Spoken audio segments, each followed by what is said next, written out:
میرے چھوٹے بھائی عاصم جمیل کی ڈیتھ ہو گئی، جو کہ ایک بہت بڑا ہماری فیملی کے لیے سانیہ ہے۔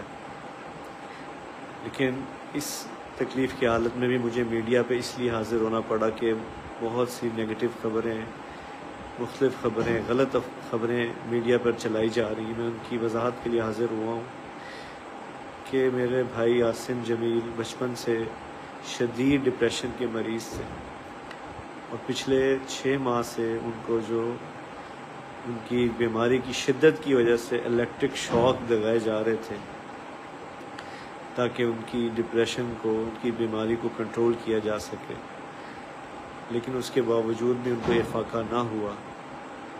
اور آج کے روز وہ اتفاقاً گھر میں اکیلے تھے، اور انہوں نے اپنی تکلیف اور اذیت کی وجہ سے باہر سیکیورٹی پہ تعینات جو گارڈ تھا اس سے بندوق لی اور اس سے اپنے آپ کو انہوں نے شوٹ کر دیا۔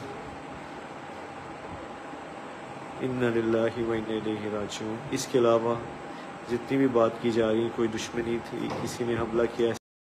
السلام علیکم دوستو، جیویں کہ تساں جاندے مولانا طارق جمیل دے پتر محمد عاصم جمیل اس فانی دنیا تو رخصت ہو گئے۔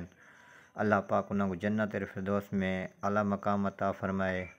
تے اساں بھراواں کو یہ اپیل کرنے کہ جڑے لوگ غلط پوسٹنگ اور غلط ویڈیو بڑھائی پین، غلط الفاظ لیندے پین، لہٰذا اساں کو یہ آکھنا چاہنا ہے کہ مولانا طارق جمیل دے غم دے بھی تساں بھرا شریک تھی ہو، کہ اللہ پاک مولانا طارق جمیل کو صبر دے اور انہاں دے گھر والاں کو۔